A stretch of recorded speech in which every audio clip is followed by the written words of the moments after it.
शालू दुल्हन बनी अपने कमरे में सहमी सहमी और घबराई हुई सी बैठी हुई थी जब अचानक दरवाजा जोर से खुला। विवान गुस्से से भरा अंदर दाखिल हुआ। उसके गुस्से के कारण दिमाग की नसें तन गई थीं। उसने दरवाजा जोर से बंद किया, जिससे शालू घबरा गई थी। उसका दिल डर के मारे कांप उठा। शादी में तो सब ठीक था, स्टेज पर सबसे बातें कर रहा था, फिर कमरे में आते ही से क्या हो गया? उसका दिल धक से हुआ, हाथ पैर ठंडे पड़ गए। शालू अभी कुछ समझ भी नहीं पाई थी कि विवान ने आते ही उसका बाजू जोर से पकड़ लिया। विवान की सख्त उंगलियां शालू की नाजुक कलाई में धंस कर रह गई थीं। उसे दर्द का एहसास हो रहा था, मगर वो कुछ बोल नहीं पा रही थी। डर के मारे उसकी जान हलक में अटक गई। शादी की पहली रात उसने अपने दूल्हे से ये सब तो एक्सपेक्ट नहीं किया था। विवान सख्त गुस्से भरे शब्दों में बोला, उठो, अभी के अभी मेरे बेड से नीचे उतर जाओ। तुम जैसी काली कलूटी लड़की को मैं अपने आसपास भी देखना गवारा नहीं कर सकता। मेरे बेड पर बैठना तो बहुत बड़ी बात है। शालू बुरी तरह घबरा गई। उसके शब्दों में गुस्सा सुनकर वो हैरानी से उसे देखने लगी। उसका रूखा व्यवहार देखकर वो कांप उठी थी और जल्दी से बोली, क्या हुआ? कुछ हुआ है क्या आपको? आप ऐसी बातें क्यों कर रहे हैं? जबकि विवान गुस्से से चिल्लाया, हाँ हुआ है, बहुत कुछ हुआ है मेरे साथ जो नहीं होना चाहिए था। मेरी जिंदगी बर्बाद हो गई। फिर उसने शालू का हाथ पकड़कर तेजी से घसीटते हुए उसे आईने के सामने लाकर खड़ा कर दिया और बोला, अपनी शक्ल देखी है तुमने? अपना रंग देखा है? मेकअप की मोटी परत भी तुम्हारे काले रंग को छुपाने में नाकाम है। क्या सोचकर तुमने मुझ जैसे इंसान से शादी करने के बारे में सोचा? तुम्हारा और मेरा कोई जोड़ नहीं है। और शालू विवान को आंसू भरी निगाहों से देखने लगी।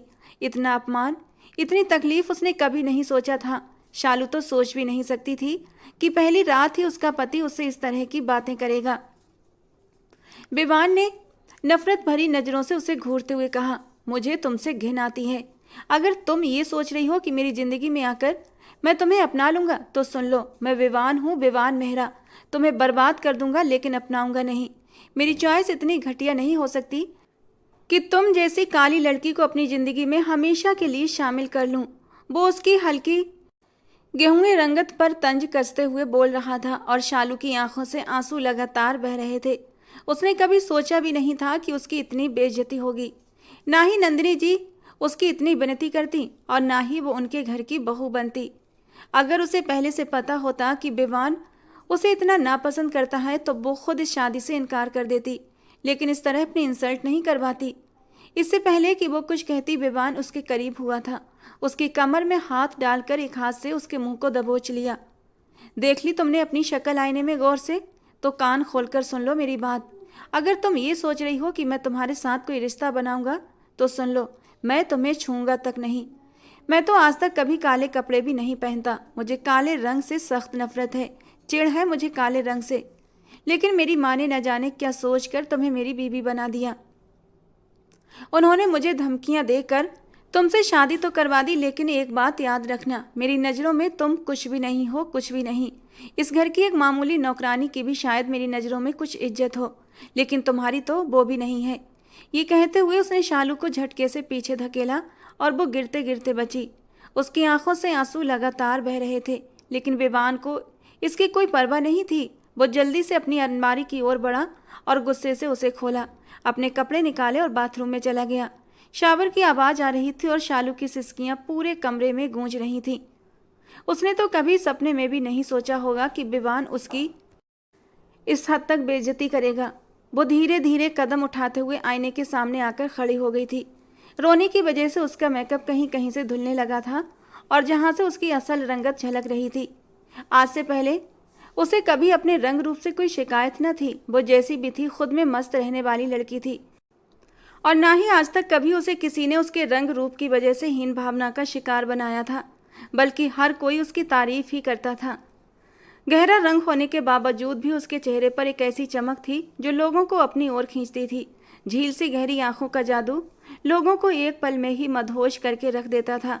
तीखे नए नक्श उसे सबसे अलग बनाते थे, लेकिन विवान को कुछ भी नजर नहीं आया था सिवाय उसकी काली रंगत के।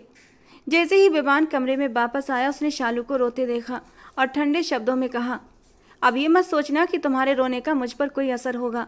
चाहो तो इस कमरे से बाहर जा सकती हो। फिर वो अलमारी की ओर बढ़ा, उसका दरवाज़ा खोला और वहाँ से शराब की बोतल निकाल ली और ये देखकर तो शालू अपना रोना भी भूल चुकी थी। तो क्या ये आदमी शराब पीने का भी आदी है? वो बेहद परेशान हो गई थी। नंदिनी जी और शालू की मां संजना जी की दोस्ती काफी पुरानी थी। नंदिनी जी कई बार संजना जी के घर पर भी आ चुकी थी और उसे हमेशा ही शालू बहुत पसंद आती थी। वो बहुत ही सीधी सादी लड़की थी, धीरे और मीठा बोलने वाली, घर के हर काम में निपुण थी। पहले तो दोनों ही मध्यम वर्गीय परिवारों से ताल्लुक रखती थीं, लेकिन नंदिनी जी की शादी कुणाल मेहरा से हुई तो धीरे धीरे उनके दिन बदलने लगे, क्योंकि कुणाल का कारोबार बहुत बड़ा था। दूसरी ओर संजना जी आकाश के साथ बहुत खुश थीं। आकाश की कपड़ों की दुकान थी, वो अच्छा कमाता था, लेकिन इतना नहीं कि बंगला या गाड़ी खरीद सके। जब संजना जी ने देखा अब वो नंदिनी जी की हैसियत की नहीं रही तो मिलने से कतराने लगी थीं। लेकिन नंदिनी जी अब भी पहले की तरह उनसे प्यार करती थीं और वैसे ही मिलती जुलती थीं। वो हमेशा संजना जी से कहती, दौलत तो आने जाने वाली चीज़ है, ये मत समझना कि पैसों की वजह से मैं तुमसे दोस्ती तोड़ दूंगी। नंदिनी जी के दिमाग पर पैसों का नशा कभी नहीं चढ़ा, लेकिन विवान मेहरा के दिमाग पर जरूर चढ़ गया था। जब उसने लड़कपन से जवानी में कदम रखा और अपने घर में हर तरह के ऐशो आराम को देखा तो धीरे धीरे आवारगी में पड़ने लगा। उसके दोस्त अच्छे नहीं थे, इसलिए बहुत जल्दी ही वो शराब और सिगरेट का आदी हो गया। जब भी नंदिनी जी अपने बेटे को उसकी गलत हरकतों पर डांटती तो कुणाल मेहरा उन्हें टोक देते, तुम कौन होती हो मेरे बेटे को डांटने वाली? मेरा सारा पैसा उसी का तो है। यही वजह थी कि विवान की नज़रों में उसकी माँ की अहमियत उसके पिता से कम थी, क्योंकि उसके पिता हर ख्वाहिश पूरी करते थे और उसकी माँ उसे बुराइयों से रोकती थीं। विवान हमेशा कहता, आप कौन होती हैं मुझे रोकने वाली, जब पापा ही मुझे कुछ नहीं कहते। और नंदिनी जी अफसोस से बेटे को देखती रह जाती, जो धीरे धीरे अपने आप को ख़त्म कर रहा था। खैर, वक्त यूं ही गुजरता गया। जब विवान ने अपने पिता का कारोबार संभाल लिया तो कुणाल मेहरा अब घर पर ही रहने लगे, लेकिन अब उनकी तबीयत ठीक नहीं रहती थी। अचानक ही उन्हें दिल का ऐसा दौरा पड़ा कि वे फिर उठ ना पाए। उस वक्त नंदिनी जी की हालत बेहद ख़राब हो गई थी। संजना जी ने ही नंदिनी जी की दिलजोई की थी। जिस बंगले में वो लोग रह रहे थे वो नंदिनी जी के नाम पर था। मरने से पहले कुणाल मेहरा अपनी सारी संपत्ति नंदिनी जी के नाम कर गए थे। शायद कहीं ना कहीं उन्हें एहसास हो चुका था कि उनके जाने के बाद विवान उनकी सारी संपत्ति अय्याशियों में उड़ा देगा और वो नंदिनी जी को बेसहारा नहीं करना चाहते थे। इसलिए मरने से पहले वो नंदिनी जी का ख्याल कर गए थे और सारी जायदाद उनके नाम कर दी। और जब ये बात विवान को पता चली तो वो सदमे में आ गया था। उधर नंदिनी जी भी कुणाल मेहरा के जाने से उदास रहने लगी, इसलिए अब वो चाहती थी कि विवान की शादी कर दें। विवान इन दिनों शराब के साथ साथ रंगीन महफिलों का भी आदी हो चुका था। कई आवारा किस्म की लड़कियों से उसकी दोस्ती थी। जब नंदिनी जी ने अपने बेटे के तौर तरीके देखे तो वो चिंता में पड़ गईं कि ये सारा पैसा ऐशो आराम में उड़ा देगा, जो उसके पिता ने कड़ी मेहनत से कमाया था। और इसीलिए उन्होंने सोचा कि इसकी शादी कर देनी चाहिए ताकि ये अपनी इच्छाएं अपनी पत्नी के जरिए पूरी कर सके। जब भी शादी का ख्याल आता तो नंदिनी जी की आंखों में भोली भाली शालू का चेहरा बस जाता और फिर इसीलिए उन्होंने शालू का रिश्ता संजना जी से आखिर मांग ही लिया। शालू ने विवान को कई बार देखा था, लेकिन उसकी आदतों से जानकार नहीं थी। संजना जी ने पहले इनकार कर दिया क्योंकि वे एक साधारण मध्यम वर्गीय परिवार से थीं और उनकी बेटी भी। लेकिन नंदिनी जी ने कहा, मेरे लिए क्लास का कोई फ़र्क नहीं पड़ता, मैं तुम्हारी बेटी को बहुत खुश रखूंगी। वे जानती थीं अगर विवान की शादी किसी अच्छी लड़की से हो जाए तो उसकी ज़िंदगी संवर सकती है। लेकिन जब विवान को ये बात पता चली कि उसकी माँ ने अपनी दोस्त की बेटी से उसकी शादी पक्की कर दी है तो वो गुस्से के मारे बेकाबू हो गया। उसने फ़ौरन ही शादी से इनकार कर दिया और बोला, आप कुछ भी कर लें, मैं ये शादी नहीं करूँगा। लेकिन नंदिनी जी ने उसकी एक न सुनी। उन्होंने सख्त शब्दों में कह दिया, अगर तुमने शालू से शादी न की तो एक बात याद रखना, तुम्हारे पिता की पूरी जायदाद मेरे नाम पर है। मैं तुम्हें एक पैसा भी नहीं दूंगी और घर से भी निकाल दूंगी। जाओ फिर नौकरी करो और जिन ऐशो आराम की आदत तुम्हें लग चुकी है उन्हें अपने पैसों से कमाओ और पूरा करो। विवान गुस्से से तिलमिला उठा और बोला, आप मेरे साथ अच्छा नहीं कर रही हैं। ये सारी जायदाद मेरे पिता ने कमाई है ताकि मेरी ज़िंदगी आसानी से गुजरे, और आपको मेरे लिए कोई काली कलूटी लड़की ही मिली थी। आप माँ हैं या डायन हैं जो अपने ही बेटे को खुश देखना नहीं चाहती। और ये सुनकर नंदिनी जी को बहुत गुस्सा आ गया और उन्होंने अचानक ही विवान के मुंह पर एक जोरदार थप्पड़ मार दिया। शर्म नहीं आती तुम्हें? वो लड़की बहुत अच्छी और नेक सूरत की मालिक है। अगर तुमने शादी से इनकार किया तो मैं तुम्हें घर से निकाल दूंगी। माँ का सख्त रवैया देखकर विवान को गुस्सा तो बहुत आया, लेकिन वो चुप रहा। वो जानता था इतने पैसों से वो कभी भी कमा नहीं सकता, क्योंकि ना तो उसका पढ़ाई में कोई अच्छा रिकॉर्ड था और ना ही उसे किसी के अंडर काम करने की आदत थी। वो तो बस हुक्म चलाना जानता था। काफ़ी खुदसर और जिद्दी नौजवान था और इसीलिए शादी से इनकार नहीं कर पाया। शादी तो उसने अपनी माँ की मर्जी के अनुसार कर ली थी, लेकिन जिस तरह उसने पहली ही रात शालू का दिल तोड़ा था, वो शालू ने कभी सोचा भी नहीं था। उसे तो इस बात का जरा भी अंदाजा नहीं था कि विवान उसे पसंद नहीं करता। उसे तो लगा था जैसी नंदिनी जी हैं उनका बेटा भी उतना ही अच्छा होगा, क्योंकि अक्सर वही अपनी माँ को संजना जी के घर छोड़ने आता था, लेकिन कभी अंदर नहीं आता था, क्योंकि उसे अपनी माँ की ये गरीब सहेली बिल्कुल भी पसंद नहीं थी। विवान को तो काले रंग से ही सख्त नफरत थी। उसने कभी भी काले रंग के कपड़े नहीं खरीदे थे। देखने में वो काफ़ी हैंडसम और दिलकश था और अपनी खूबसूरती पर उसे बड़ा गुमान भी था। इसी वजह से शालू का दिल तोड़ने में उसे एक पल की भी देरी नहीं लगी। जब शालू ने विवान को सामने सोफे पर बैठकर शराब पीते देखा तो वो चुपचाप अलमारी से अपना सादा सा सूट निकालकर वॉशरूम चली गई। लेकिन जैसे ही उसने अपना चेहरा देखा वो फूट फूट कर रो पड़ी। उसकी रंगत इतनी भी काली नहीं थी जितनी विवान को लग रही थी। उसके नए नक्श बेहद खूबसूरत थे। लंबे घने बाल उसकी खूबसूरती में और भी निखार ला देते थे। उसका अच्छा स्वभाव उसे सबकी पसंदीदा बना देता था, लेकिन विवान की नज़र तो बस उसकी रंगत पर ही अटक गई थी। खैर, जब शालू रो धोकर चेहरा साफ करके और कपड़े बदल कर बाहर आई तो विवान ताने देते हुए बोला, सुनो, अगर मेरी माँ के सामने तुमने कोई भी शिकायत की तो याद रखना बहुत बुरा हाल कर दूंगा तुम्हारा। मेरी माँ से यही कहना कि तुम बहुत खुश हो। शालू ने कोई जवाब न दिया और चुपचाप रजाई उठाकर जमीन पर लेट गई। उसके आंसू चुपचाप तकिए में समा गए। रात देर तक विवान शराब पीता रहा और अपने गम और गुस्से को शराब में डुबाने की कोशिश करता रहा। जब नशे से उसकी आंखें बोझिल होने लगीं तो वो अपने बेड पर जाकर सो गया। सुबह सबसे पहले शालू की आंख खुली थी। उसकी आंखें बुरी तरह सूजी हुई थीं, लेकिन फिर भी वो खुद को संभाल कर तैयार होने लगी। तभी विवान ने कहा, सुनो, ड्रेसिंग टेबल के दराज में एक डिब्बी रखी है, उसमें तुम्हारी मुँह दिखाई का तोहफा है। सोने के कंगन है, वो पहनकर बाहर जाना। और याद रखना, अगर मेरी माँ के सामने अपनी ये मासूम शक्ल दिखाकर कोई सहानुभूति बटोरने की कोशिश की तो तुम्हारा ऐसा हाल करूँगा कि अपनी शक्ल भी पहचान नहीं पाओगी। शालू ने चुपचाप कंगन पहने और बाहर चली गई। नंदिनी जी ने जब उसे देखा तो हैरानी से बोली, क्या हुआ, तुम्हारी आंखें इतनी सूजी हुई क्यों हैं? शालू ने मुस्कुराकर जवाब दिया, कुछ नहीं, बस रात देर से सोई थी, शायद इसीलिए। उसने नंदिनी जी को कुछ भी नहीं बताया। नंदिनी जी कहने लगी, विवान गुस्से का तेज है, लेकिन मैं जानती हूँ तुम्हारे अच्छे स्वभाव से वो सही राह पर आ जाएगा। मुझे माफ़ कर देना शालू, शायद मैं थोड़ी सी खुदगर्ज हो गई थी, लेकिन मुझे पूरी उम्मीद है विवान तुम्हारी ज़िंदगी में खुशियों के वो रंग भर देगा जिनकी तुम हकदार हो। उन्होंने प्यार से शालू के सर पर हाथ रखा था, लेकिन शालू ने कोई जवाब न दिया। आंखों में आने वाले आंसुओं को अंदर ही अंदर पी गई थी। वो चाहती थी नंदिनी जी को जवाब दे कि तुम जैसी माँओं को अपने बिगड़े बेटों को सुधारने के लिए हम मासूम लड़कियां ही नज़र क्यों आती हैं, जबकि तुम्हारे इन साइको आवारा बेटों के लिए डॉक्टर की ज़रूरत होती है, ना कि हम लड़कियों की। लेकिन वो कह न सकी, क्योंकि उसकी परवरिश ही कुछ ऐसी की गई थी कि बड़ों के सामने वो जबान नहीं चलाती थी। उसने नाश्ता अपनी सास के साथ ही कर लिया, क्योंकि विवान तो अभी तक सो रहा था। काफ़ी देर बाद जब वो उठा और बाहर आया तो नंदिनी जी ने कहा, ऐसा करो, कुछ दिनों के लिए बहू को कहीं घुमाने ले जाओ। नई नई शादी हुई है और यही दिन होते हैं घूमने फिरने के। जबकि विवान ने एक तीखी नज़र सामने बैठी शालू पर डाली थी। गुलाबी रंग के सूट में निखरी निखरी सी बैठी थी। रोने की वजह से आंखें भी गुलाबी हो रही थीं।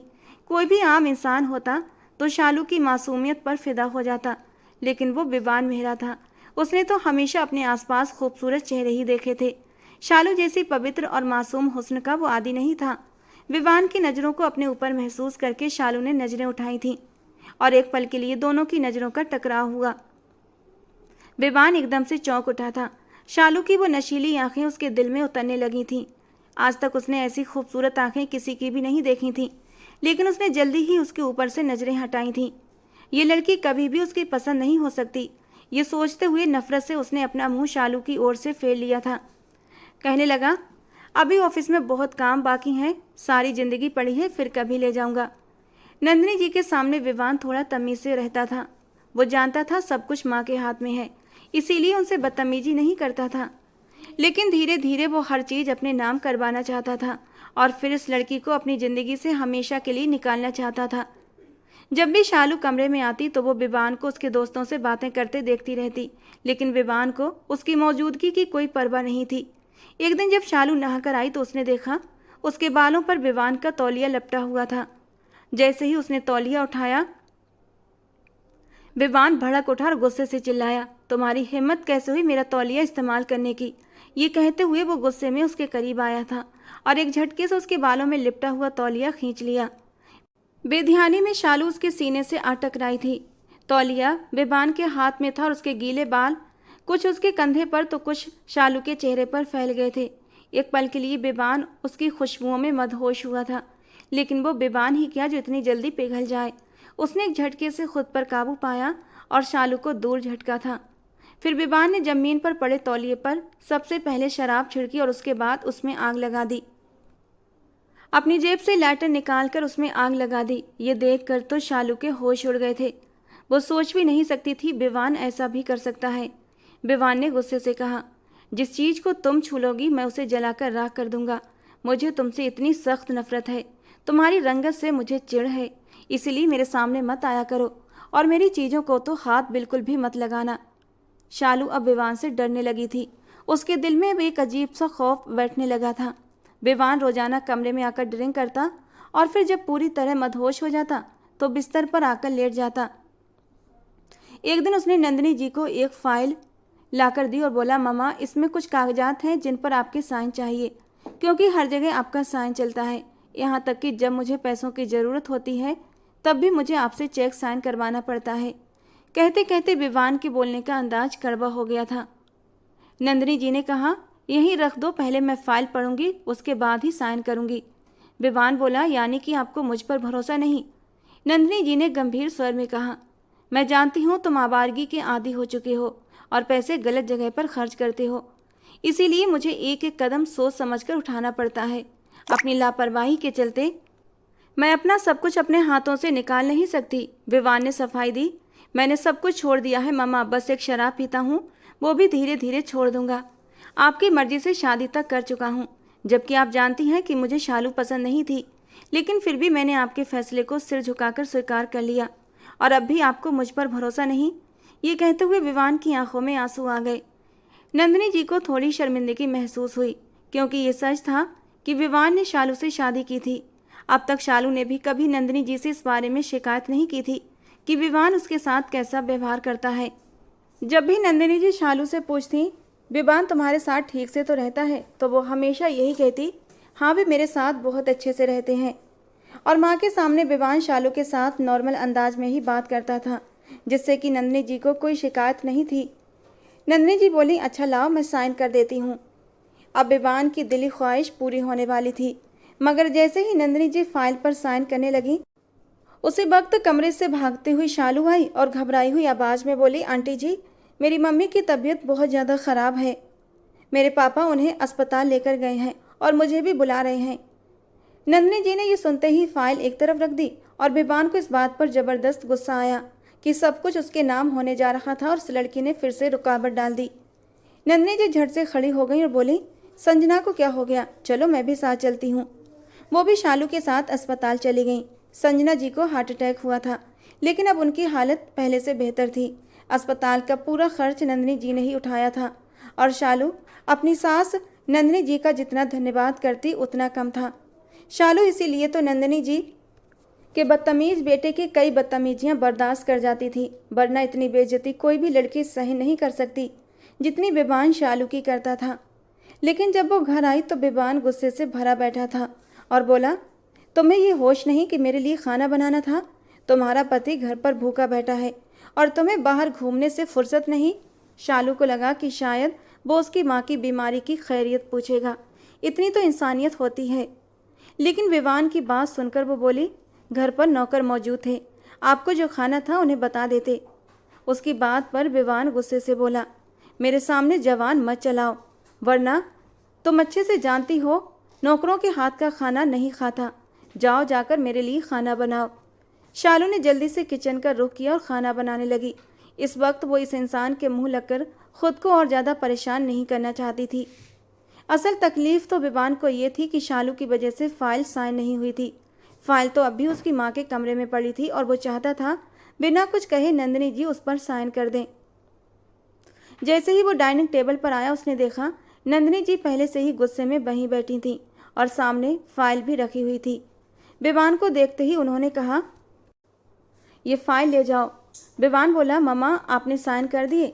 नंदिनी जी ने सख्त अंदाज में कहा, नहीं किए। मुझे नहीं पता था तुम जायदाद के लिए मुझे ब्लैकमेल कर रहे थे। तुम्हें मुझसे प्यार नहीं है, बस इस बंगले और अपने बाप की जायदाद से प्यार है। तुम चाहते हो कि सब कुछ अपने कब्जे में कर लो और मैं तुम्हारे आगे हाथ फैलाऊं। विवान ने सफाई देते हुए कहा, ऐसी बात नहीं है। लेकिन नंदिनी जी ने उसकी एक न सुनी और बोली, जब तक मैं जिंदा हूँ सब कुछ मेरे ही पास रहेगा, मैं तुम्हें कुछ नहीं दूंगी। विवान को लगने लगा कि इस सब की जिम्मेदार सिर्फ और सिर्फ शालू है, वरना उसकी माँ कब की इस फाइल पर साइन कर चुकी होती। खैर विवान का हर काम शालू ही करती थी। उसे किसी भी चीज़ की आदत नहीं थी। हर छोटी बड़ी चीज़ के लिए वो शालू को आवाज़ लगाता, यहाँ तक कि सामने रखा बटुआ तक उसे दिखाई नहीं देता था। शालू उसके सारे काम चुपचाप कर देती, लेकिन उसमें भी इतनी खुददारी थी कि जिस दिन से विवान ने उसे पहली रात ठुकराया था वो उसके पास नहीं गई थी। रात होते ही वो अपना तकिया उठाती और ज़मीन पर सो जाती। सुबह विवान के उठने से पहले ही वो कमरे से बाहर निकल जाती थी। उस दिन जब शालू सुबह सुबह सोकर उठी और कमरे से बाहर आई तो उसे नंदिनी जी कहीं भी दिखाई न दी। हालांकि शालू के उठने से पहले ही नंदिनी जी उठकर बाहर आ जाती थीं। उसे चिंता हुई तो वो उनके कमरे में चली गई, लेकिन उसकी चीख निकल गई क्योंकि वो अपने कमरे में बेड पर बेहोशी की हालत में थी। पूरा शरीर पसीने से तर था। उसने चीखते हुए विवान को आवाज़ दी। विवान भी भागा हुआ आया और माँ को अस्पताल लेकर गया, जहाँ पता चला कि उन्हें हार्ट अटैक हुआ था। समय पर इलाज मिलने की वजह से उनकी जान तो बच गई थी। कुछ दिन अस्पताल में एडमिट रहने के बाद उन्हें घर ले आए थे, लेकिन अब नंदिनी जी अपनी ज़िंदगी को लेकर शक में पड़ चुकी थीं। उन्हें लगता था कि वो अब ज़्यादा दिन तक बच नहीं पाएंगी। और फिर उन्हें विवान और शालू के रिश्ते पर भी शक होने लगा था कि विवान शालू को खुश नहीं रखता है। फिर यही सोचते हुए उन्होंने एक बड़ा फैसला किया। उन्होंने अपने वकील को बुलाया और उसके साथ सलाह मशवरा किया। अगले दिन उन्होंने विवान और शालू को अपने पास बुलाया था। विवान, मैं तुमसे एक ज़रूरी बात करना चाहती हूँ। और विवान खुश हो गया था कि शायद माँ अपनी बीमारी की वजह से सारी जायदाद मेरे नाम करने वाली हैं। लेकिन उनकी अगली बात ने विवान के सर पर बम फोड़ दिया था। मुझे अपनी ज़िंदगी का कोई भरोसा नहीं है विवान, इसलिए मैं मरने से पहले अपनी सारी जायदाद तुम्हारे होने वाले बच्चे के नाम करना चाहती हूँ। और मैं वसीयत भी तैयार कर चुकी हूँ। जैसे ही तुम्हारा बच्चा इस दुनिया में आएगा ये सारी जायदाद उसके नाम चली जाएगी, और जब तक तुम्हारा बच्चा बड़ा नहीं हो जाता उस जायदाद के तुम ही मालिक रहोगे। जबकि शालू नज़र झुकाकर रह गई थी। जब विवान उसे पत्नी का मान और सम्मान ही नहीं देता था तो बच्चा कहाँ से होगा। थोड़ी देर बाद वो अपने कमरे में आ गए थे, लेकिन विवान तो गुस्से के मारे बल खा रहा था। वो इस जायदाद के लिए कुछ भी करने के लिए तैयार था। और रात को जब शालू अपना तकिया उठाकर ज़मीन पर लेटने लगी तो विवान ने उसका हाथ पकड़ लिया। उसकी आंखों में आज कुछ अलग ही रंग चमक रहे थे। हाथ छोड़े मेरा, ये क्या कर रहे हैं? कहाँ जा रही हो? यहीं बेड पर लेटो, पत्नी हो तुम मेरी। जबकि शालू के होठों पर एक कड़वी सी हंसी आई थी। पत्नी? आज आपको कैसे एहसास हो गया कि मैं आपकी पत्नी हूँ? हालांकि पिछले 2 महीने से मैं ज़मीन पर ही सो रही हूँ। पुरानी बातें भूल जाओ और जो कह रहा हूँ वही करो। विवान ने उसे खींचते हुए अपने करीब किया था और उसकी कमर में अपने बाजू डाल दिए।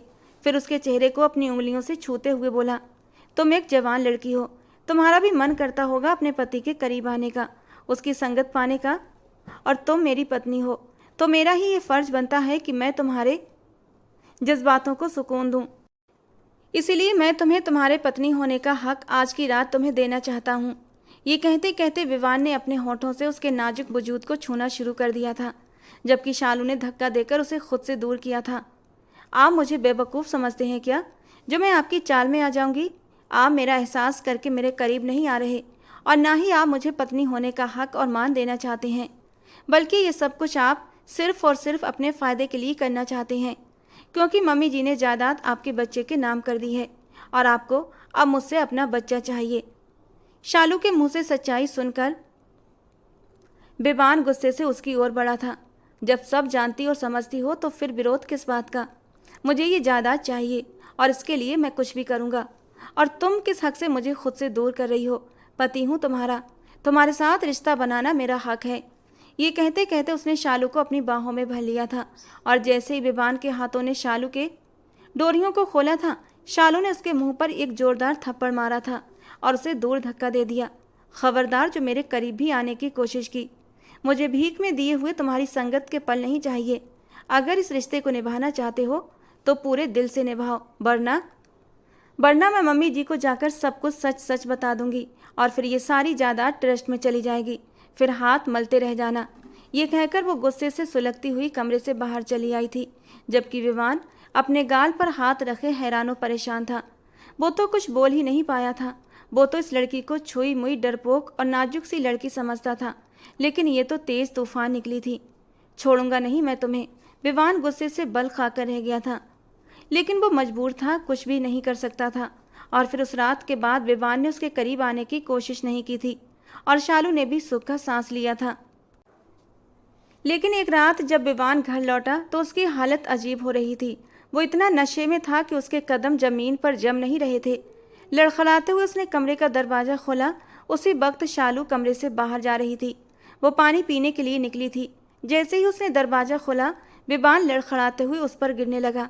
अगर शालू से सहारा न देती तो वो जरूर जमीन पर गिर जाता, लेकिन शालू का कंधा पाकर उसने अपना आधा वजन उस पर डाल दिया था, जबकि वो नशे की हालत में बोल भी रहा था, ए लड़की, दूर हटो मुझसे।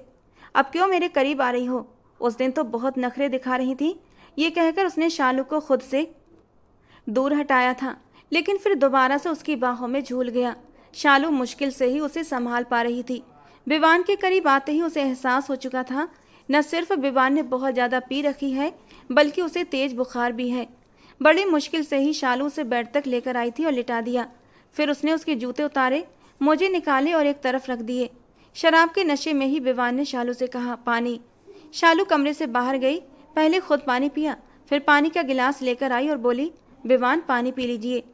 लेकिन विवान से उठा नहीं जा रहा था। उसकी तबीयत बहुत ज़्यादा ख़राब हो रही थी। शायद उसे ठंडी लग रही थी। वो हल्के हल्के काँप रहा था। वो तुरंत उसके पास आई और उसे उठाने में मदद की, फिर अपने हाथों से उसे पानी पिलाया। लेकिन विवान की हालत अब और भी ज़्यादा ख़राब होने लगी थी। कंबल में भी उसका बदन बुरी तरह काँप रहा था। उसने जल्दी से टेबल की दराज से कुछ दवाइयाँ निकाली और विवान को खिला दी। काफ़ी देर तक वो कमरे में इधर उधर घूमती रही, लेकिन विवान का काँपना बंद नहीं हो रहा था। वो घबराकर नंदिनी जी के कमरे की ओर भागी, लेकिन नंदिनी जी दवा खाकर सोई थी तो उनकी आंख नहीं खुलती थी। वो बेबस होकर नंदिनी जी के कमरे से अपने कमरे में आ गई थी। विवान के हल्के हल्के करहाने की आवाज़ें भी आने लगी थीं और फिर न चाहते हुए भी शालू उसके बराबर उसके कंबल में बैठ गई और उसका हाथ अपने हाथों में लेकर धीरे धीरे सहलाने लगी। विवान अनजाने तौर पर ही उसके करीब हो गया था और उसने अपना सर उसकी गोद में रख दिया। पहले तो शालू को ही करंट सा लगा था। वो उससे दूर होना चाहती थी, लेकिन इंसानियत के नाते वो ऐसा न कर पाई। विवान को इस वक्त उसकी ज़रूरत थी। वो धीरे धीरे उसका सर सहलाने लगी। विवान के वजूद का कंपन वो अच्छी तरह महसूस कर रही थी। ठंड से कांपता विवान धीरे धीरे शालू के वजूद में समाने लगा था और खींचकर उसे अपनी बाहों में भर लिया। शालू ने सोचा था जब विवान की तबीयत थोड़ी सुधर जाएगी तो वो उठकर अपनी जगह चली जाएगी, लेकिन जब दो जवान दिल एक साथ मिले तो आग तो लगनी ही थी। बुखार की और बेहोशी की हालत में भी विवान के हाथ उसके वजूद पर शरारत करने लगे थे। शालू जो उसे दूर हटाना चाहती थी, लेकिन न जाने कौन सी शक्ति थी जो उसे विवान से दूर नहीं कर पा रही थी। वो उसके हाथों को अपने ऊपर से चाह कर भी हटा ना पाई। विवान उसके नाजुक छूने लगा। कुछ ही पल में शालू बुरी तरह मदहोश होने लगी थी और मचल कर विवान के बाजुओं में सिमट गई। धीरे धीरे विवान उस पर बादल की तरह छाने लगा था। चाह कर भी शालू उसे रोक नहीं पाई और उन दोनों के बीच पति पत्नी का एक पवित्र रिश्ता बन चुका था। जब नशे की हालत में ही उसकी आंख लगी और वह विवान के पहलू में ही लेटी सो गई थी और फिर शालू की आंख खुली तो उसने देखा विवान सो रहा था। उसे अभी भी बुखार था। शालू की आंखों के सामने रात वाले पल घूमने लगे। वो ये रिश्ता शुरू नहीं करना चाहती थी, लेकिन रात जज्बातों में भरकर उसने ये गलती कर दी थी। वो विवान को भी कसूरवार नहीं ठहरा सकती थी, क्योंकि रात जो कुछ हुआ दोनों की मर्जी से हुआ था। उसने एक नज़र सोए हुए विवान को देखा जो बहुत मासूम लग रहा था, बहुत प्यारा, और अचानक ही शालू के दिल से दुआ निकली थी, काश ये शुरुआत एक अच्छी शुरुआत हो जाए। विवान इस रिश्ते को दिल से स्वीकार कर ले और हम एक अच्छी खुशहाल जिंदगी गुजार सकें। लेकिन उसे क्या पता था, अब उसकी ज़िंदगी में सिर्फ और सिर्फ तकलीफ़ें बची थीं। शालू उठकर बाहर आई, उसके लिए नाश्ता बनाया, फिर उसे जगाकर अपने हाथों से नाश्ता करवाया, उसे दवा दी और कुछ घंटों में ही विवान की तबीयत काफ़ी बेहतर हो गई थी। जब नंदिनी जी जागी और उन्हें पता चला विवान को बुखार है, तो उन्होंने तुरंत अपने फैमिली डॉक्टर को बुलाया।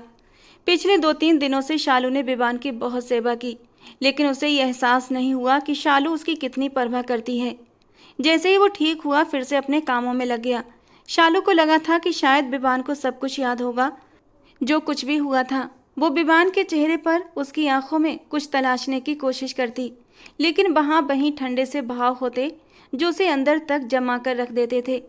विवान ने उससे एक बार भी बात न की थी, जबकि उसे तो लगा था वो उससे कोई शरारती, कोई रोमांटिक सी बात करेगा, लेकिन ऐसा कुछ भी नहीं हुआ था। विवान के दिमाग में तो कुछ भी नहीं था। तो क्या जो कुछ हुआ विवान को कुछ भी याद नहीं? वो नशे की हालत में मेरे करीब आया और मुझे अपना हक वसूल कर लिया। ये सोच आते ही शालू की आंखों में आंसू आ गए थे। उसे अपना आप बहुत कम महसूस हुआ था। ये मैंने क्या कर दिया? मुझे खुद पर कंट्रोल क्यों नहीं रहा? इन्हीं दिनों विवान को अपने ऑफिस की सेक्रेटरी रिहा पसंद आ गई थी। रिहा बिल्कुल वैसी ही थी जैसी विवान चाहता था। वो पूरी तरह रिहा के इश्क में डूबने लगा था। रिहा के हुस्न का जादू विवान के दिलो दिमाग पर सवार हो चुका था। वो बेहद खूबसूरत थी और विवान उस पर खूब पैसा लुटाता था, लेकिन रिहा लालची टाइप की लड़की थी। एक दिन उसने कहा, मैं आपसे शादी करना चाहती हूँ, प्लीज़ मुझे अपना लीजिए। अब तो हमारे आसपास के लोग हमारे रिश्ते पर सवाल उठाने लगे हैं। विवान ने जवाब दिया, बस जैसे ही जायदाद मेरे नाम हो जाएगी, मैं अपनी बीवी को छोड़ दूंगा और तुमसे शादी कर लूँगा। पैसे के लालच में रिहा विवान की बीवी बनने के ख्वाब देखने लगी। जब नंदिनी जी को अपने बेटे की करतूतों का पता चला, तो उन्होंने उसे डांटते हुए कहा, अगर तुम अपनी हरकतों से बाज नहीं आए तो मैं तुम्हें घर से निकाल दूंगी। विवान गुस्से में बोला, आपको मुझसे ज़्यादा उस लड़की की फिक्र है। वो आपको मेरे खिलाफ भड़काती रहती है और आप उसे कुछ नहीं कहती, बस मुझे ही धमकाती रहती हैं। अब घर में रोज रोज झगड़े बढ़ने लगे थे। नंदिनी जी अब तब तक जागती रहती जब तक विवान घर नहीं आ जाता था, लेकिन विवान को अब इस बात की कोई परवाह नहीं थी, क्योंकि उसने ऑफिस के सारे काम अपने हाथों में ले लिए थे। नंदिनी जी के पास अब ऑफिस के मामलों में कोई अधिकार नहीं बचा था। विवान चाहता था कि वो एक छोटा सा प्लॉट खरीदे और रिहा से शादी कर ले, लेकिन उसे ये भी पता था कि उसकी माँ उसे ये कभी भी करने नहीं देंगी। एक दिन जब विवान ऑफिस आया तो उसने देखा रिहा रो रही थी। ये देखकर उसकी जान पर बन आई। उसने घबराकर पूछा, क्या हुआ रिहा, तुम रो क्यों रही हो? रिहा ने आंसू पोंछते हुए कहा, अब मेरे लिए रिश्ते आने लगे हैं। अगर तुमने मुझसे शादी नहीं की तो मैं अपनी जान ले लूँगी, क्योंकि मैं किसी और की नहीं हो सकती। मैं तुमसे प्यार करती हूँ। विवान ने उसे दिलासा देते हुए कहा, तुम बेफिक्र हो जाओ रिहा, मैं बहुत जल्दी तुमसे शादी कर लूँगा, लेकिन अभी मेरे पास ज़्यादा कुछ नहीं है। पहले मैं अपना एक फ्लैट खरीदूँगा, फिर तुम्हें वहाँ रखूँगा। और ये सुनकर रिहा बहुत ज़्यादा खुश हो गई थी। अब तो विवान पूरी तरह उसकी मोहब्बत में डूब चुका था, लेकिन विवान को यह भी डर था कहीं रिहा की शादी किसी और से न हो जाए। इसी डर में उसने फिर से नंदिनी जी को धोखे में रखकर सारी जायदाद के कागजात पर साइन करवा लिए। अब कुछ ही दिनों में सब कुछ विवान के नाम हो चुका था और अब वो अपनी मनमर्जी का मालिक था। रिहा पर खूब पैसा लुटाता था। शालू ही सब कुछ देखती थी और अंदर ही अंदर कुड़ती रहती। इसी बीच 1 महीना बीत गया और शालू की तबीयत खराब रहने लगी। नंदिनी जी उसे डॉक्टर के पास ले गईं और डॉक्टर ने जो खुशखबरी सुनाई उसे सुनकर वो बेहद खुश हो गई थी। उन्हीं दिनों रिहा एक मिठाई का डिब्बा लेकर विवान के पास आई और बोली, मेरा रिश्ता पक्का हो गया है, खुशियाँ मनाओ कि अब तुम्हारा मुझसे पीछा छूट गया। जबकि ये सुनकर विवान के होश उड़ गए। रिहा रोने लगी और गुस्से में बोली, यही चाहते थे ना तुम? कब से तुमसे कह रही थी मेरे घर रिश्ता भेजो। विवान जल्दी से बोला, मैं आज ही तुम्हारे घर वालों से तुम्हारा रिश्ता मांग लेता हूँ। जब वो रिहा के घर रिश्ता लेकर पहुँचा तो उसके पिता ने साफ कह दिया, जब तक तुम अपनी पहली बीबी को तलाक न दोगे, मैं अपनी बेटी का रिश्ता तुमसे नहीं करूँगा। ये सुनकर विवान ने बिना सोचे कह दिया कि मैं आज ही अपनी बीबी को तलाक दे दूँगा। अब विवान को किसी चीज़ का कोई डर नहीं था। सारी जायदाद तो उसके नाम हो ही चुकी थी। जैसे ही वो घर पहुंचा उसने शालू पर चिल्लाना शुरू कर दिया और वो सब कह दिया कि मैं तुम्हें अब अपनी ज़िंदगी में नहीं रख सकता। मैं तुम्हें तलाक देकर हमेशा के लिए तुम्हें अपने घर से निकालने वाला हूँ। और ये सुनते ही नंदिनी जी के तो होश उड़ गए थे। उन्होंने गुस्से में विवान के मुंह पर जोरदार थप्पड़ दे मारा और गुस्से से गरजती हुई बोली, पागल हो गए हो क्या? वो तुम्हारे बच्चे की माँ बनने वाली है और तुम उसे तलाक दे रहे हो? तलाक का नाम सुनते ही शालू बेहोश होकर गिर गई। जब उसने नंदिनी जी के मुंह से ये सुना कि वो माँ बनने वाली है तो विवान के शरीर में जैसे आग लग गई थी। वो गुस्से के मारे पागल हो गया, क्योंकि उसके जानने में तो उसने अब तक शालू को छुआ तक नहीं था। फिर ये बच्चा कैसे हो सकता था? जल्दी से नंदिनी जी ने नौकरों को बुलाया और शालू को अस्पताल ले गईं। लेकिन विवान के दिमाग में गुस्से और नफरत की आग जल रही थी। उसे यकीन नहीं हो रहा था कि वही लड़की जिसे उसकी माँ ने अच्छे संस्कार और पवित्र किरदार के कारण उसकी पत्नी बनाया था, ऐसा कुछ कर सकती है। न जाने उसने किसके साथ गलत रिश्ता बना लिया था। विवान तो ये सोच सोच कर ही गुस्से से आग बबूला हो रहा था। मैं शालू को छोड़ूंगा नहीं। उसने मेरी पत्नी होते हुए भी किसी और के साथ गलत हरकत कैसे की? हालांकि वो खुद भी कोई नेक इंसान नहीं था, लेकिन फिर भी ये बात उसे बर्दाश्त नहीं हो रही थी। कुछ ही देर में नंदिनी जी शालू को अस्पताल से वापस ले आई थी, लेकिन शालू इस बार विवान के कमरे में नहीं गई। उसने नंदिनी जी से कह दिया, मम्मी जी प्लीज़ मुझे मेरे घर छोड़ दीजिए। नंदिनी जी ने उसे समझाने की कोशिश की। कहने लगी, उसने सिर्फ तलाक की बात की है, तलाक दी नहीं है, और सिर्फ कहने से ये शादी ख़त्म नहीं हो जाती। लेकिन शालू आंसू पोंछते हुए बोली, मम्मी जी जब उन्होंने तलाक के बारे में सोच ही लिया है तो तलाक भी दे ही देंगे। मैं ऐसे इंसान के साथ नहीं रह सकती जो मुझे हर वक्त नीचा दिखाए और मेरी इज्जत न करे। औरत को इज्जत और मोहब्बत चाहिए, और आपके बेटे ने मुझे न इज्जत दी और न मोहब्बत। वो ये रिश्ता सिर्फ इसलिए निभा रहा था ताकि आप उसे जायदाद से बेदखल न कर दें, लेकिन ऐसे रिश्ते ज़्यादा दिनों तक नहीं चलते। शालू की बात सुनकर नंदिनी जी बोली, जब बच्चा होगा तो सब कुछ ठीक हो जाएगा। शालू ने कड़वी हकीकत सामने रखी, ये आपकी सिर्फ एक खुशफहमी है, वो कभी नहीं बदलेगा। नंदिनी जी ने उसे बहुत समझाने की कोशिश की, लेकिन शालू किसी भी तौर समझने को तैयार नहीं थी। फिर नंदिनी जी ने उसे जबरदस्ती गेस्ट रूम में ले जाकर लिटा दिया। अपने हाथों से उसे फल खिलाए, जूस पिलाया। कुछ देर बाद शालू सो गई, लेकिन विवान के अंदर अब भी आग भड़क रही थी। इस बार तो उसे ड्रिंक भी अच्छी नहीं लग रही थी। बार बार यही ख्याल आ रहा था कि शालू को किसी और ने छुआ है, वो किसी और के बच्चे की माँ बनने वाली है। ये उसके लिए बहुत बड़ी बात थी। भले ही शालू सांवली थी, लेकिन उसे यकीन था वो सिर्फ उसकी थी। भले ही उसने उसे कभी छुआ तक नहीं था, लेकिन उसे हमेशा यही सुकून रहता था, वो पवित्र है, बेदाग है। जैसे ही रात हुई वो अपने कमरे से बाहर निकल आया। गेस्ट रूम का दरवाज़ा खोला, सामने देखा शालू गहरी नींद में ही सो रही थी। उसे यूं बेखबर सोता देखकर विवान के अंदर और भी गुस्सा भड़क उठा। उसने आगे बढ़कर शालू का बाजू पकड़कर जोर से झंझोड़ डाला। शालू हड़बड़ाकर उठी। सामने गुस्से से तमतमाते विवान को देखकर झुंझलाते हुए बोली, मेरा हाथ छोड़िए, और वैसे भी मैं कल चली जाऊंगी, यही चाहते हैं ना आप? विवान ने दांत भींचते हुए कहा, पहले ये बताओ ये बच्चा किसका है? शालू ने नजरें झुका ली और बोली, आपको क्या लगता है? शालू का सवाल करना विवान के गुस्से को और भी बढ़ा चुका था। वो गुस्से के मारे चीख कर बोला, जो पूछ रहा हूँ उसका जवाब दो, ये बच्चा किसका है? शालू से बताना चाहती थी ये बच्चा तुम्हारा ही है। उसे उन नाजुक पलों की याद दिलाना चाहती थी, लेकिन उसके होंठ बोलते बोलते खामोश हो गए थे। इस पत्थर दिल इंसान से अपना सर फोड़ने का कोई फायदा नहीं था। शालू ठंडे लहजे में बोली, किसी का भी हो, इससे आपको क्या? आपने कौन सा मेरे साथ जिंदगी गुजारनी थी? आपने तो मुझे वैसे ही छोड़ देना था। तो आपको कोई फर्क नहीं पड़ना चाहिए कि मेरी जिंदगी में कौन है और कौन नहीं? विवान का खून खौल उठा।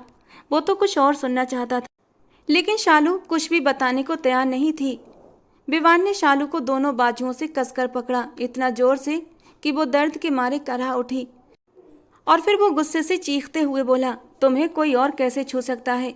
विवान की बीबी को किसी और ने हाथ लगाया तो कैसे? अब वो बर्बाद होगा। तुम सिर्फ मेरी थी, मेरी ही बनकर रहना था। मेरे अलावा तुम पर कोई नज़र डाले, तुम्हें उंगली भी लगाए, ये मुझे गवारा नहीं। वो जैसे जुनूनी सा हो गया था। वो भूल चुका था कि वो तो शालू से नफरत करता था, फिर वो उसके लिए इतना पजेसिव क्यों हो रहा था?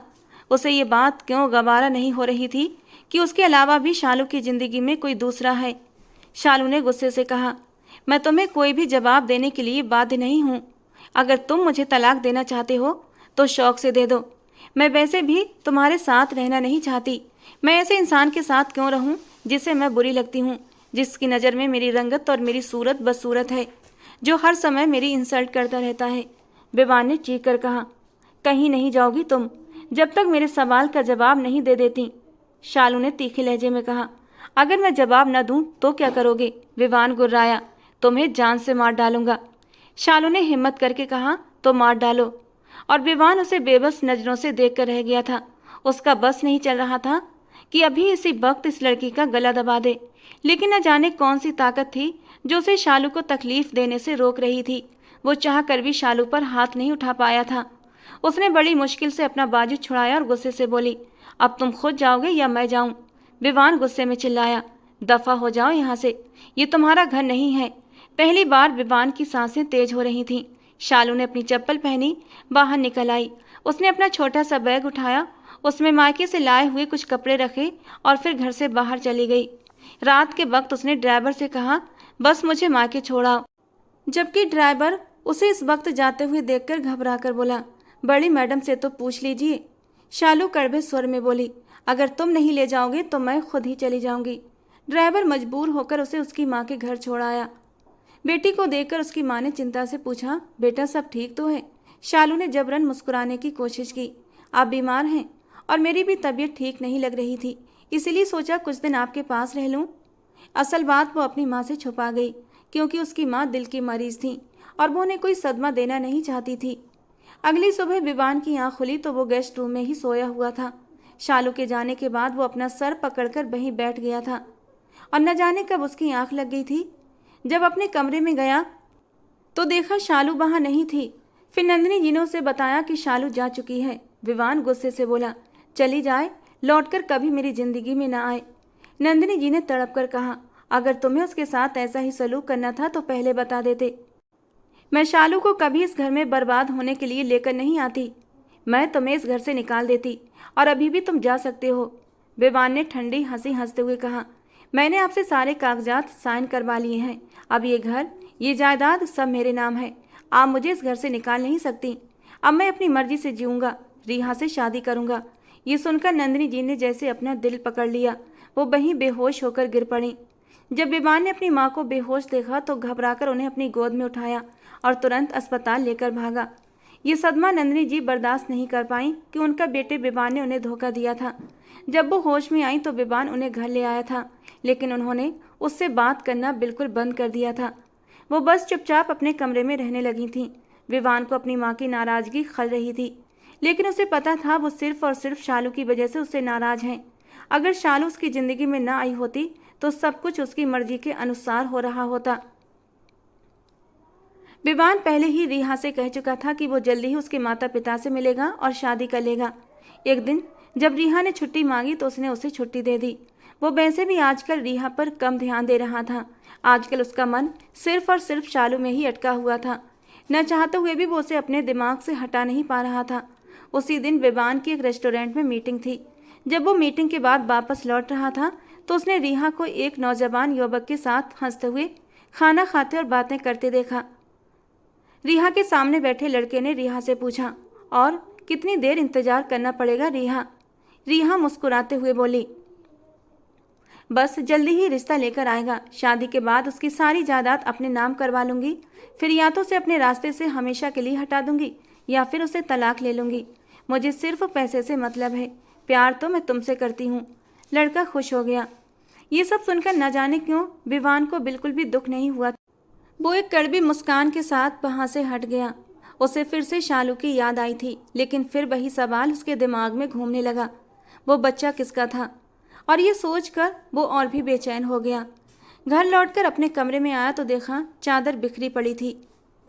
वो नौकरों से काम नहीं कराता था, कहता था कि उनके गंदे हाथों से चादर खराब हो जाएगी, इसीलिए शालू ही उसका सारा काम अपने हाथों से करती थी। खासकर उसके कपड़े पूरी सफाई से रखती थी। लेकिन जब से वो गई थी कमरा अस्त व्यस्त था। नंदिनी जी ने भी उस पर ध्यान देना बंद कर दिया था। आज विवान को बार बार शालू की याद आ रही थी। वो बिना शराब पिए घर लौटा। सुबह होते ही उसने अनजाने में कहा, मेरे कपड़े निकाल दो शालू, कोई हल्की सी शर्ट। लेकिन फिर बोलते बोलते अचानक चुप हो गया था। विवान को याद आया कि वो तो है ही नहीं। जिससे वो कह रहा था, जिस पर हक जताकर बिना किसी झिझक के काम करवाता था, जिस पर हक जताकर उसे दिन रात बेइज्जत करता था। अब वो किसे आवाज़ दे रहा था। उसने खुद अपने कपड़े निकाले, लेकिन समझ नहीं आ रहा था कि कौन सी चीज़ कहाँ रखी है। उसे अब खीज होने लगी थी। गुस्से में चीख पड़ा, क्या मुसीबत है ये। थोड़ी देर खड़ा सोचता रहा कि क्या करे और क्या नहीं। फिर कुछ सोचकर शालू को फ़ोन लगाया, लेकिन उसने फ़ोन नहीं उठाया। उसने दोबारा कॉल किया, फिर भी कोई जवाब नहीं मिला। फिर उसने एक मैसेज किया, मेरी चीज़ें कहाँ रखी हैं, मुझे कुछ भी नहीं मिल रहा। शालू ने मैसेज पढ़कर बस टेक्स्ट में लिखकर ही सब कुछ बता दिया था कि कौन सी चीज़ कहाँ रखी है। अब विवान को अपनी हर चीज़ अपनी जगह पर मिल गई, लेकिन नहीं थी तो बस इस कमरे में उसकी पत्नी नहीं थी। पहली बार उसे शालू की शिद्दत से याद आई। वो तो कुछ करता ही नहीं था, बस चुपचाप खड़ा अपने हर काम अपनी पत्नी से करवाता था, जैसे वो उसकी कोई जागीर हो। कुछ ही दिनों में उसे एहसास हो गया था कि शालू उसकी ज़िंदगी में क्या अहमियत रखती थी। लेकिन फिर वही अहंकार और वही सवाल, वो क्यों नहीं बता रही थी उसके पेट में किसका बच्चा है। पहली बार ऐसा हुआ कि रात को शालू की याद इतनी शिद्दत से आई कि विवान जैसा कठोर इंसान भी बुरी तरह तड़प तड़प कर रो पड़ा था। उसे कुछ भी अच्छा नहीं लग रहा था। फिर ये सोचकर कि उसे शालू से प्यार हो गया है, वो खुद पर गुस्सा करने लगा। मैं कैसे उस लड़की से प्यार कर सकता हूँ, मेरा स्तर इतना गिर नहीं सकता। लेकिन फिर खुद को ही झुठलाता, नहीं वो बहुत अच्छी है, उससे तो कोई भी प्यार कर सकता है, वो तो वफादारी की मूरत है। अब तो उसकी पत्नी की सांवली रंगत भी उसे बुरी नहीं लग रही थी, बल्कि उसे सोचकर अच्छा लग रहा था। मैं जाऊंगा और शालू को वापस ले आऊंगा, पूछूंगा ये बच्चा किसका है। मेरा ना भी हुआ तब भी मैं उस बच्चे को अपना नाम दूंगा। मैं शालू को दिल से अपना लूंगा। मैं भी तो शालू के साथ बेवफाई कर रहा था, शालू के होते हुए किसी दूसरी लड़की को अपनी ज़िंदगी में लेकर आया था। अगर उससे कोई गलती हो भी गई है तो मैं उसे माफ़ कर दूंगा, उसे अपना लूंगा उसके बच्चे के साथ। इन्हीं ख्यालों के साथ वो शालू के घर पहुंच गया। उसकी माँ संजना जी ने विवान को ड्राइंग रूम में बिठाया, चाय वगैरह दी। फिर बोली, बेटा उसे कुछ दिन और यहीं रहने दो, उसकी तबीयत भी कुछ ठीक नहीं है। विवान बोला, मैं उसका बहुत ख्याल रखूंगा आंटी, उसे मेरे साथ भेज दीजिए। लेकिन शालू ने जाने से साफ इनकार कर दिया। उसने कह दिया, माँ मैं इनके साथ कहीं नहीं जाऊंगी, आप इनसे कह दें कि ये यहाँ से जा सकते हैं। शालू के ठंडे और सपाट लहजे को सुनकर विवान फिर से गुस्से में आ गया। मैं कुछ सुनना नहीं चाहता, जाओ जाकर तैयार हो जाओ, मैं तुम्हारा इंतजार कर रहा हूँ, मेरे साथ घर वापस चलो। शालू बोली, आपको सुनाई नहीं देता? तलाक की बात तो आप कर ही चुके हैं। जब मेरे बच्चे की पैदाइश हो जाए तब तलाक दे भी देना। और आप मेरे पास आए ही क्यों हैं? आपकी वो खूबसूरत सी सेक्रेटरी आपके पास है ना, उसी से शादी कर लें। विवान गुस्से में बोला, मेरे साथ ज़्यादा सवाल जवाब मत करो, जाओ जाकर तैयार हो जाओ, मैं तुम्हें सिर्फ 10 मिनट दे रहा हूँ। शालू तंज कसते हुए बोली, वरना क्या करेंगे आप? वरना मैं तुम्हें ज़बरदस्ती उठा कर ले जाऊँगा। पत्नी हो तुम मेरी और तुम पर हक रखता हूँ। ये हक तुम्हें अब दिखाई दे रहा है, पहले दिखाई क्यों नहीं दे रहा था जब तुम मेरी इंसल्ट करते थे, मेरी जात के पर खच्चे उड़ाते थे। विवान आग बबूला हो गया। एक तो तुमने पाप किया, उसके बावजूद भी मैं तुम्हें लेने आया हूँ, तुम्हें समाज के सामने इज्जत दे रहा हूँ, और तुम हो कि मुझे नखरे दिखा रही हो। शालू बेखौफ होकर बोली, मुझे भीख में दी गई इज्जत नहीं चाहिए, वो आप अपने ही पास रखिए। विवान गुस्से में वहाँ से चला गया। अपने कमरे में पहुँचते ही बड़बड़ाने लगा, ये समझती क्या है खुद को? क्या मैं इसके बिना मर जाऊँगा? नहीं आती तो मत आए, मेरी तरफ से नरक में जाए। I hate you. मैं ही पागल था कि उसके लिए मेरा दिल नरम हो गया था। सोचते सोचते वो बेड पर बैठ गया और फिर बेबसी से मुक्के बेड पर मारने लगा। वो लाख अपने दिल को समझाने की कोशिश करता, लेकिन शालू उसके दिल से निकल ही नहीं रही थी। उसने फिर से स्मोकिंग करना शुरू कर दी, फिर शराब भी पहले से ज़्यादा पीने लगा। धीरे धीरे वक्त इसी तरह गुजरता जा रहा था। लेकिन जब 9 महीने बाद उसने अपनी माँ नन्नी जी से सुना कि शालू ने बेटे को जन्म दिया है, तो उसका दिल अजीब तरीके से धड़क उठा। न जाने क्यों उसका दिल उस बच्चे को देखने के लिए मचलने लगा। लेकिन उसने खुद को समझाया, कौन सा वो मेरा बच्चा है, मेरा खून है, जो मैं उसे देखने के लिए जाऊं। नंदिनी जी बीमार होने के बावजूद गई थीं, आखिर वो उनका खून था। उन्होंने अपने पोते को देखा और उस पर पैसे भी वार दिए, लेकिन विवान नहीं गया। फिर भी उसके दिल में बेचैनी थी, जिज्ञासा थी, बच्चा आखिर किस पर गया होगा, देखने में कैसा होगा। उसके नरम वजूद को अपनी बाहों में लेने के लिए विवान का मन मचलने लगा था। बच्चे की पैदाइश को 1 महीना हुआ था कि शालू की कॉल आ गई। विवान ने फ़ोन उठाया, हालांकि वो एक ज़रूरी मीटिंग में था। फिर भी वो कमरे से बाहर निकल आया। गंभीर आवाज़ में बोला, हाँ बोलो, क्या बात है। जाने अनजाने विवान का दिल खुशी से धड़क उठा था। शायद शालू उसके साथ वापस आना चाहती है, इसीलिए कॉल की है। लेकिन शालू की अगली बात ने उसके अरमानों पर ओस फेर दी थी। शालू की आवाज़ आई, आप मुझे तलाक दे सकते हैं। और ये सब सुनते ही विवान का पारा चढ़ गया। शट अप, अपने दिमाग में ये ख्याल भी मत लाना कि मैं तुम्हें तलाक दूंगा, समझी, कहकर उसने फ़ोन काट दिया। लेकिन उसके बाद वो मीटिंग पर ठीक से ध्यान नहीं दे पा रहा था।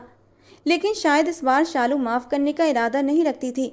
जब सच में तलाक का नोटिस उसके घर पहुंचा तो विवान ने गुस्से में आकर उसके कई टुकड़े कर दिए और फिर संजना जी के घर चला गया। उस वक्त शालू घर पर नहीं थी, वो नौकरी ढूंढने के लिए गई हुई थी। उसे पता था उसके माँ बाप इतने अमीर नहीं हैं कि उसके और उसके बच्चे के खर्च उठा सकें। जब विवान वहाँ पहुँचा तो संजना जी ने कहा, शालू घर पर नहीं है। कहने लगा, बच्चा कहाँ है। संजना जी ने कहा, तुम्हारा बच्चा सो रहा है। विवान अंदर आया और बच्चे को गोद में उठा लिया। और बच्चे को गोद में लेते ही उसके दिल में एक ठंडक सी उतर गई थी और अचानक ही उसने बच्चे के गालों को चूम लिया। यह एहसास कितना खूबसूरत था, वो जैसे हवाओं में उड़ रहा था। वो बेकाबू सा होकर अपने बच्चे के गालों को बार बार चूमने लगा, यहाँ तक कि बच्चा परेशान होकर रोने लगा और फिर उसे अपने सीने से लगाकर उसे चुप कराने लगा। उसकी आंखों में नमी उतरने लगी थी। न जाने कैसा एहसास था जो उसे अंदर ही अंदर गुदगुदाए जा रहा था। कुछ तो कनेक्शन है मेरा इस बच्चे के साथ, वरना इसे देखकर मेरा दिल यूं न तड़पता। वो बच्चे को लेकर जाने लगा कि तभी संजना जी ने उसे रोक लिया। कहाँ जा रहे हो, छोटा सा बच्चा है, अपनी माँ के बिना नहीं रह सकता। वो ठंडे लहजे में बोला, अगर माँ को मोहब्बत है तो मेरे घर के दरवाजे खुले हैं। कुछ सोचकर वो सीधे हॉस्पिटल गया और डीएनए टेस्ट करवाया, वो भी अर्जेंट। उसके बाद बच्चे को लेकर घर आ गया। कुछ ही देर बाद शालू का फ़ोन आ गया। विवान ने फ़ोन उठाया तो शालू गुस्से में बोली, ये क्या बदतमीजी है, मेरा बच्चा क्यों लिया आपने? आपको तो मेरे किरदार पर शक था ना, तो फिर बच्चे को क्यों ले गए? विवान ने ठंडे लहजे में कहा, घर आ सकती हो, मैंने तुम्हें मना नहीं किया है। शालू ने बिना झिझके जवाब दिया, नहीं आना मुझे, मैं सारी ज़िंदगी अपने किरदार की गवाही नहीं दे सकती। और अपनी जिद्दी बीवी की जिद देखकर उसके लबों पर हल्की सी मुस्कान आई थी। बहुत जिद्दी हो तुम, लेकिन मैं भी कम जिद्दी नहीं हूँ। रिपोर्ट आते ही विवान जान चुका था कि बच्चा उसी का है और ये सोचकर उसके दिल के सारे शक खत्म हो चुके थे। उसने अपने बेटे को अपनी बाहों में भर लिया था। ये मेरा बेटा है, मेरा खून, तभी तो मेरा दिल इसके लिए तड़पता था। इसे गोद में लेते ही मन में गुदगुदी सी होती थी। वो अपने बेटे को चूम रहा था, प्यार कर रहा था, जो बिल्कुल उसी की तरह दिखता था।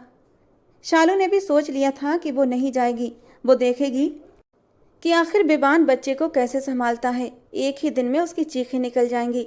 लेकिन फिर उसकी ममता तड़पने लगी। वो सोचने लगी कि वो इंसान अब भी बेरहम और बेजान है। छोटा सा बच्चा था, जब उसने उसकी माँ का एहसास नहीं किया तो इस छोटे से बच्चे के साथ क्यों करेगा। रोते रोते शालू वापस आ गई। नंदिनी जी अपने कमरे में ही रहती थीं, विवान के इस कदम से बेखबर। विवान ने पहली बार अपने बेटे को फीडर पिलाया था, उसका डायपर भी चेंज किया था और फिर उसे सीने से लगाकर सुला भी चुका था और अब इंतजार में था कि शालू जरूर आएगी। उसकी नज़रें शालू के इंतजार में बाहर टिकी हुई थीं। शालू सीधे कमरे में आई थी। बेटे को सोते हुए पाया तो उसकी तरफ लपकने लगी, लेकिन बीच में वो पत्थर दिल इंसान खड़ा था। वो सख्त लहजे में बोला, पहले मुझसे बात करो। शालू तड़प कर बोली, मुझे अब तुमसे कोई बात नहीं करनी, मेरा बच्चा मुझे दे दो। वैसे भी तुम्हारे हिसाब से तो वो तुम्हारा बच्चा नहीं है। लेकिन विवान पहले ही अपने बेटे को बाहों में भर चुका था। शालू बुरी तरह घबरा गई। विवान बोला, मेरा ही है, मेरा खून है। शराब पीने की वजह से पता नहीं मैंने तुम्हारे साथ क्या कर दिया, तुम्हें मुझे बताना चाहिए था। शालू कड़वे लहजे में बोली, ताकि तुम खुद को भी आग लगा लेते, क्योंकि जो चीज़ मुझसे टच हो जाती थी उस चीज़ से तुम्हें नफरत हो जाती थी और मैं नहीं चाहती थी मेरी वजह से तुम खुद को नुकसान पहुंचाओ। विवान हौले से मुस्कुराया, इतनी फिक्र है मेरी तो यहीं रह जाओ ना, मैं तुम्हें कुछ नहीं कहूँगा, तुम्हारी जुदाई ने मुझे बदल दिया है। शालू ने आंसू पोंछे और तंज भरी आवाज़ में बोली, मुझे छोड़ दो विवान, मैं काली कलूटी हूँ, मेरे साथ रहकर तुम भी मैले हो जाओगे। लेकिन आज उसके ये आंसू विवान को झुलसा रहे थे। उसने आगे बढ़कर शालू को एक हाथ से अपने करीब कर लिया, एक हाथ में वो अब भी अपने बच्चे को थामे हुए था और फिर शालू के माथे पर नरमी से प्यार भरा किस दे दिया। और उसे अपने सीने से लगा लिया। फिर धीमे स्वर में बोला, मैं बेवकूफ़ था जो तुम्हें पहचान नहीं पाया। आज तुम्हें देखने का मेरा नज़रिया बदल चुका है। मेरी नज़रों से देखो तो तुमसे ज़्यादा हसीन मेरे लिए इस दुनिया में कोई दूसरी औरत नहीं है। मैं तुमसे प्यार करने लगा हूँ क्योंकि तुम मेरी पत्नी हो, सिर्फ मेरी हो, किसी और की नहीं हो सकती। शालू तड़प उठी। मैं काली हूँ, मेरा बच्चा भी काला है। विवान मुस्कुराया। खुशकिस्मत है हमारा बच्चा जो रंग अपनी माँ का चुराया और नए नक्श अपने पापा के। देखो ना कितना खुश है हम दोनों को एक साथ देखकर। मुझे अब काले रंग से मोहब्बत हो गई है। काला रंग अब मुझे खूबसूरत लगने लगा है। शालू बार बार खुद को उसकी पकड़ से छुड़ाने की कोशिश कर रही थी, लेकिन विवान की पकड़ और भी मजबूत हो चुकी थी। वो उसकी आंखों में देखने लगा। वहां उसे अपना ही चेहरा नजर आ रहा था। शालू जब पूरी तरह बेबस हो गई तो उसे की सीने से लगकर फूट फूट कर रोने लगी। उसकी आवाज़ रुंध गई थी। तुम बहुत बुरे हो, मुझे तुमसे नफरत है। विवान ने हल्की हंसी के साथ कहा, और मैं तुमसे मोहब्बत करता हूँ। शालू ने सिसकते हुए कहा, जब तुम्हें गुस्सा आएगा फिर तुम मुझे छोड़ दोगे? विवान ने कहा, नहीं छोड़ सकता। तुम मेरे अंदर बसने लगी हो, कैसे यकीन दिलाऊं तुम्हें? शालू ने भीगी आवाज में कहा, प्लीज तुम शराब पीना छोड़ दो। विवान मुस्कुराया, छोड़ दूंगा। शालू ने फिर कहा, वादा करो किसी गैर औरत के पास नहीं जाओगे। विवान ने उसकी आंखों में झांकते हुए कहा, तुम पास रहना, मैं कहीं नहीं जाऊंगा। और तुम भी वादा करो मुझे कभी छोड़कर नहीं जाओगी। तुम्हारे बिना तो मुझे खुद अपना आप अजनबी लगने लगता है। वादा करो शालू कि तुम कभी मुझे छोड़कर नहीं जाओगी। शालू ने भी दिल से वादा किया और विवान ने भी। सुबह हुई तो नंदिनी जी भी उठ चुकी थीं, और जब उन्होंने शालू को अपने कमरे से निकलते देखा तो वो हैरान रह गई थीं। और फिर शालू के चेहरे पर फैले शर्म के रंगों को देखकर वो सब कुछ समझ चुकी थीं कि आज उनके बेटे ने मोहब्बत से उनकी बहू को समेट लिया था। और शालू के चेहरे पर ये मोहब्बत के रंग थे जो निखर कर उसे और भी खूबसूरत बना रहे थे। आज वो बहुत खुश थीं क्योंकि बहू भी वापस आ गई थी और बेटा भी सुधर चुका था। अगर पत्नी अच्छी हो तो पति अपनी बुरी आदतें भी छोड़ देता है। और रही बात रंग रूप की, तो ये कभी भी मायने नहीं रखता। रंग और रूप को अपनी ज़िंदगी में दीवार मत बनाओ, नहीं तो ज़िंदगी खुद ही बेरंग हो जाएगी। दोस्तों, आज की हमारी कहानी कैसी लगी कमेंट बॉक्स में ज़रूर बताना। पसंद आई हो तो प्लीज़ लाइक करना। रोज़ एक नई और रोमांटिक कहानी सुनने के लिए हमारे चैनल को सब्सक्राइब करना। मिलते हैं दोस्तों अगली कहानी में।